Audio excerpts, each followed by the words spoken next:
नमस्कार दोस्तों, स्वागत है। भिक्षु हर दिन तथागत से कहता, मैंने मन को जीत लिया है, अब यह मुझे विचलित नहीं कर सकता। तो एक दिन गौतम बुद्ध ने कहा, ठीक है, तुम दक्षिण दिशा में भिक्षा मांगने जाओ, यही तुम्हारी आखिरी चुनौती है। फिर अगले दिन ही भिक्षु ने व्याकुल होकर कहा, मुझसे बड़ी गलती हुई, लेकिन अब मैं दोबारा उस दिशा में भिक्षा मांगने नहीं जाऊंगा। यह कहानी शुरू होती है जब एक बड़े प्रदेश का राजकुमार अपना राजमहल सब कुछ त्याग कर बौद्ध संघ में शामिल हुआ। शुरुआती दिनों में नए भिक्षु ध्यान करना सीखते, इसके साथ साथ गौतम बुद्ध उन्हें भिक्षा मांगने भेजते ताकि भिक्षुओं का अहम कमजोर हो और उनका व्यवहार विनम्र हो जाए। संघ में आने के कुछ समय पश्चात राजकुमार भी भिक्षाटन पर जाने लगा। शुरू में सब ठीक था, लेकिन कुछ ही दिनों में घटना घटी जिस कारण राजकुमार विचलित हो गया और उसने भिक्षाटन पर जाने से मना कर दिया।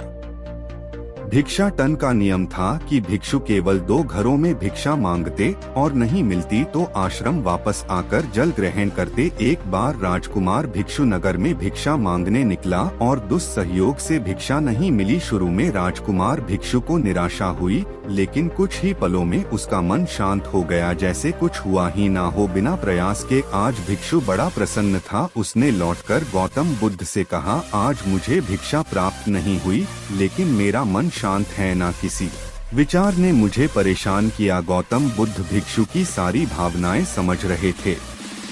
तथागत ने कहा, अच्छी बात है, अब तुम कल महल की तरफ भिक्षा मांगने जाना। भिक्षु ने आज्ञा का पालन किया और अगले दिन भिक्षा मांगने निकल गया। कुछ देर बाद जब भिक्षु महल के आगे से गुजरा तो उसे अपना महल याद आ गया कि कैसे वह ऐशो आराम का जीवन जीता था।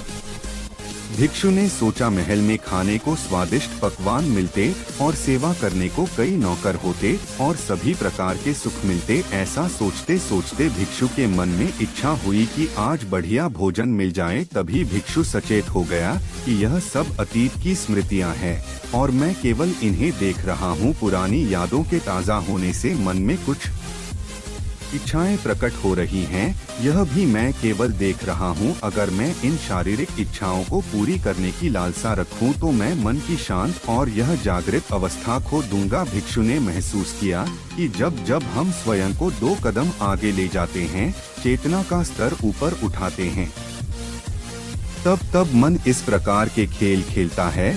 जब हम मन को शांत करने लगते हैं, तब मन हमें बेचैन करने की पूरी कोशिश करता है। भिक्षु यह सोचकर बहुत खुश हुआ क्योंकि आज उसने आत्मचिंतन से मन के बारे में गहरी समझ और सूक्ष्म दृष्टि प्राप्त कर ली। भिक्षु ने आश्रम आकर गौतम बुद्ध को सारी बात बताई और कहा, तथागत, आज मुझे आपकी कृपा से सूक्ष्म दृष्टि प्राप्त हुई। मन हमें बार बार इच्छाओं में उलझाना चाहता है।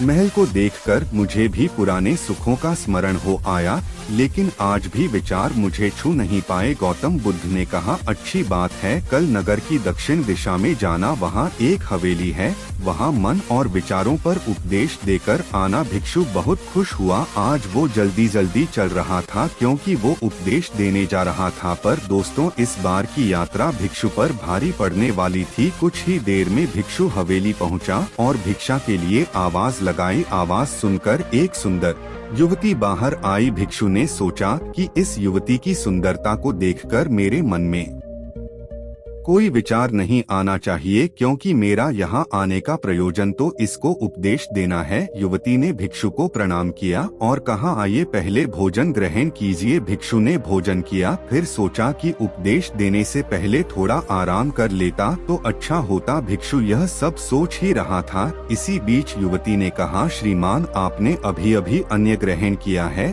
अब थोड़ा आराम कर लीजिए, फिर उपदेश शुरू करना। यह सुनते ही भिक्षु सतर्क हो गया। जो योजना वह मन में बना रहा था, यह महिला वह सब बिन बताए करती जा रही थी। भिक्षु ने सोचा, यह सब संयोग है, यहाँ लोग भोजन के बाद आराम करते होंगे। फिर भिक्षु आराम करने लेट गया और विचार करने लगा कि महिला कितनी समझदार है और इसकी सुंदरता बेजोड़ है। अगर मैं राजकुमार होता तो ऐसी ही स्त्री के साथ विवाह करता। भिक्षु के मन में ऐसे ही कुछ विचार चल रहे थे। इतने में युवती फिर से आई और बोली, अगर आप राजकुमार होते तो मुझे उपदेश कैसे रते? भिक्षु जी, आप तो मुझे उपदेश देने आए थे ना।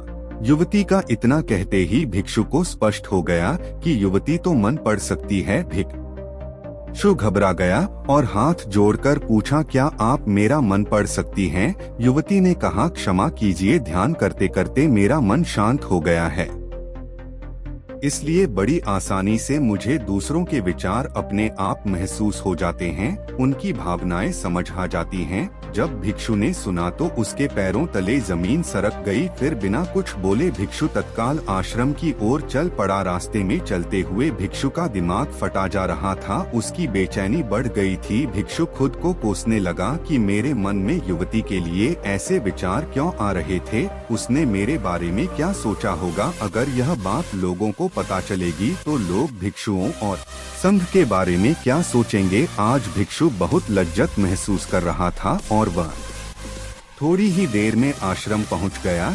जब भिक्षु गौतम बुद्ध के सामने पहुंचा तो तथागत ने देखा कि उसके चेहरे की रौनक जा चुकी है, दोनों कंधे झुके हुए थे। भिक्षु ने बुद्ध से कहा, अब मैं कभी भिक्षा के लिए नहीं जाऊंगा। तथागत ने कहा, पहले आराम से बैठो, फिर मुझे बताओ कि तुम्हारी चाल में इतनी थकान क्यों है। आज तुम्हारे चेहरे पर तेज की जगह गलाने की भावना क्यों है। भिक्षु ने सारी बात बताई और कहा, मैं सब कुछ जानते हुए भी महिला की सुंदरता के बारे में और अन्य चीजों के बारे में सोच रहा था। मैं मन से पूरी तरह हार गया, अब मैं कभी उस दिशा में नहीं जा पाऊंगा। मैंने बौद्ध संघ का भारी अपमान किया है। गौतम बुद्ध ने कहा, सबसे पहली बात, परेशानी को बढ़ा चढ़ाकर मत सोचो। अगर कुछ बुरा हो जाए तो एकदम से यह मत सोचो कि सब खत्म हो गया। बिना सोचे निष्कर्ष पर मत जाओ। दूसरी बात, ध्यान दो कि कहीं तुम नकारात्मक विचारों के साथ अतिशयोक्ति करने वाले शब्दों का प्रयोग तो नहीं कर रहे, जैसे मैं हमेशा हारता हूँ, जीवन में कुछ नहीं बचा, मैं मन से पूरी तरह हार गया, मेरे साथ कोई नहीं है। क्योंकि ऐसा करने से मन अति भावुक और विचलित हो जाता है और नकारात्मक विचारों के चक्र में फंसा रहता है। तथागत के शब्दों से राजकुमार भिक्षु के मन को सांत्वना मिली। भिक्षु ने पूछा, अगर मैंने अपने मन को जीत लिया था तो फिर मन ने मुझे परेशान क्यों किया। गौतम बुद्ध ने कहा, सबसे पहले यह समझो कि विचार पैदा कैसे होते हैं। पहले बाहर कुछ हुआ, फिर उस घटना के प्रति अंतर्मन ने प्रतिक्रिया की, इस कारण शरीर में भावना या सनसनी पैदा हुई। फिर इस सेंसेशन या फीलिंग के प्रति तुम्हारे सचेत मन ने यानी कॉन्शियस माइंड ने प्रतिक्रिया की। इस आखिरी स्टेप को हम विचार कहते हैं। भिक्षु ने पूछा, हमको परेशान करने की विचारों में इतनी शक्ति आती कहाँ से है। गौतम बुद्ध कहते हैं कि हम खुद विचारों को यह शक्ति प्रदान करते हैं। जब आप जजमेंट और सही गलत के टैग लगाकर विचारों को देखते हो तो उनके प्रति रिएक्ट करने लगते हो। एक विचार के साथ अन्य विचार भी सोचने लगते हो। जब तक आप खुद को जज करोगे तब तक मन आपको नीचा दिखाकर हावी होता रहेगा। भिक्षु ने पूछा, फिर मन शांत कैसे होगा। गौतम बुद्ध ने कहा, अगर विचार है तो शरीर में भावना भी महसूस हो रही है, क्योंकि हर विचार भावना के साथ प्रकट होता है।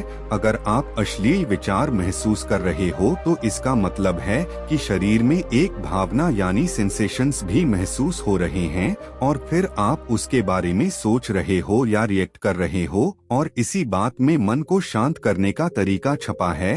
हर विचार को देखना कठिन है क्योंकि विचारों का वेग तेज है, लेकिन शरीर में महसूस हो रही भावना यानी सेंसेशंस को देखना आसान है, क्योंकि यह देर तक बनी रहती हैं। अगर इन्हें बिना जजमेंट के सही गलत का मतलब लगाए सिर्फ देखा जाए तो यह गायब भी हो जाती हैं। तब मन के पीछे जो शांति है वो प्रकट होती है और उस शांति में एहसास होता है कि मन हमारा कुछ नहीं बिगाड़ सकता। हमारा अंतर्मन कैसे ठीक होता है। नॉन जजमेंट से अगर हम किसी भी इंसान या घटना या फिर अपने मन को बिना जजमेंट के देखते हैं तो मन के साथ साथ अंतर्मन अपने आप स्वस्थ और शांत होने लगता है। अगर तुमने मात्र यह देखा होता कि इस औरत के प्रति विचार केवल मेरे अंतर्मन के रिएक्शन के कारण है और यह मैं केवल देख रहा हूँ, मन में बहुत कुछ चल रहा है लेकिन मैं सांस के प्रति सचेत हूँ, मैं शरीर में होने वाली प्रतिक्रिया को देख रहा हूँ, तब भी तुम सचेत होकर दृष्टा भाव में लौट आते मन के पीछे जो शांति है वह हमारी सबसे बड़ी ताकत है। हम बड़ी आसानी से विचारों को शांत कर सकते हैं और एक दिन यह जान सकते हैं कि किसी भी प्रकार का विचार चिंता असल में इस शांति को पार नहीं कर सकता। हम हमेशा विचारों से अछूते हैं। गौतम बुद्ध कहते हैं, तुम याद रखो विचार तुमसे हैं, तुम विचारों से नहीं। तुम हमेशा ही अपने विचारों से शक्तिशाली हो, अपने डरों और चिंताओं से शक्तिशाली हो। अब तुम अगले 7 दिन युवती के घर भिक्षा मांगने जाओगे और ध्यान रखना अपने विचारों को जज मत करना। अच्छे बुरे विचार केवल तुम्हारा द्वार खटखटाते हैं। तुम केवल इतना याद रखना कि तुम वह शांति हो जिसमें सब प्रकट हो रहा है। अगले दिन भिक्षु पूरे मार्ग जागृत होकर चला। महिला के घर जाने से पहले थोड़ी घबराहट हुई, लेकिन भिक्षु दृष्टा भाव में बना रहा। विचारों को, शरीर में उठ रही भावनाओं को, डरों को, गिल्ट को, सबको बस देखता रहा। जब वापस लौटा तो वह पूरी तरह शांत था। आज उसमें मैंने मन को जीत लिया है, यह अहंकार भी नहीं था। आज उसने सही मायनों में मन को पार कर लिया था। भगवान बुद्ध की इस कहानी से आपको क्या सीखने को मिला, कमेंट में जरूर बताएं। तब तक के लिए सभी भाइयों को नमो बुद्धाय।